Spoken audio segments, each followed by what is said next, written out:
Hello নমস্কার বন্ধুরা, আজকে চলে এলাম আবারও কল্যাণী কিচেনে। আজকে রান্না করব বরেলি মাছের রেসিপি। বেগুন আলু দিয়ে যমুনা নদী থেকে ধরে এনেছে লোকাল মাছ, দেশি মাছ। সেই মাছ আজকে রান্না করব। আগের থেকে কেটে বেছে ধুয়ে রেখেছি।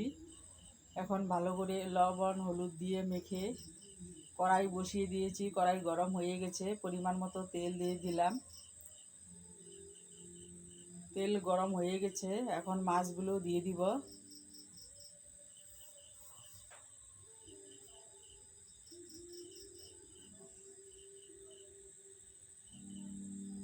হালকা ভেজে নেব মাছ, বেশি ভাজবো না। এই লোকাল মাছ বেশি ভাজতে হয় না।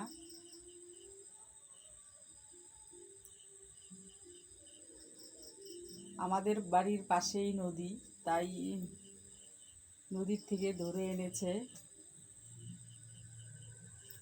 মাছগুলো হালকা ভেজে নেব। মাছ ভাজা হয়ে গেছে, এখন নামিয়ে নেব।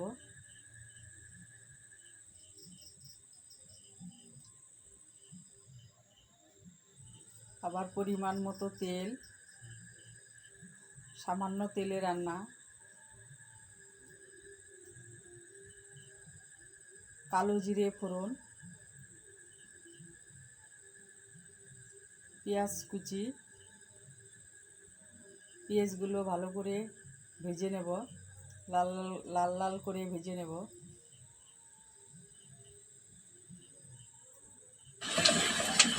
আগের থেকে কেটে রাখা সবজি এখন দিয়ে দিব।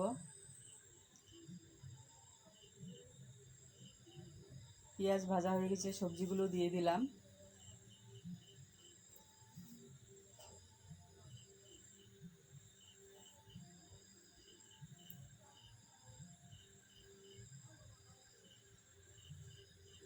পরিমাণ মতো লবণ, হলুদ গুঁড়ো, সামান্য লঙ্কার গুঁড়ো দিব। শুকনো লঙ্কা গুঁড়ো বেশি দিব না, কাশ্মীরি শুকনো লঙ্কার গুঁড়ো বেশি ব্যবহার করব না, পরিমাণ অল্প।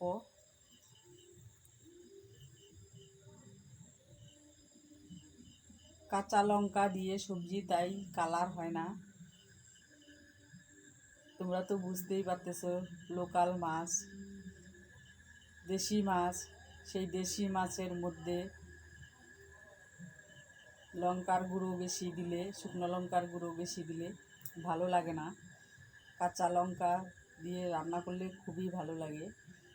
সবজি হয়ে গেছে, কষানো হয়ে গেছে, এখন পরিমাণ মতো ঝোল দিয়ে দিব। জল দিয়ে দিলাম।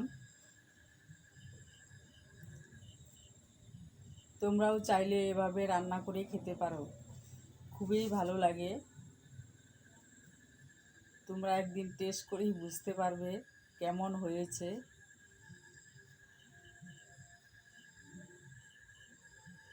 কাঁচা লঙ্কা, পেঁয়াজ, হালকা জিরে বাটা আগের থেকে বেটে রেখেছি, এখন দিয়ে দিলাম। সাথে মাছগুলোও দিয়ে দিব।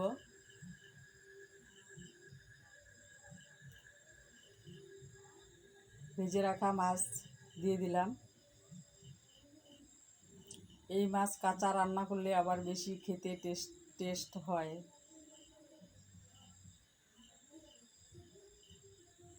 আজকে বেগুন আলু দিয়েই তোমাদের দেখালাম। পরবর্তীতে আবার নতুন নতুন ভিডিও আনবো।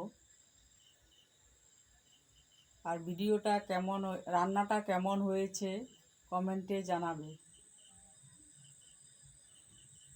নমস্কার।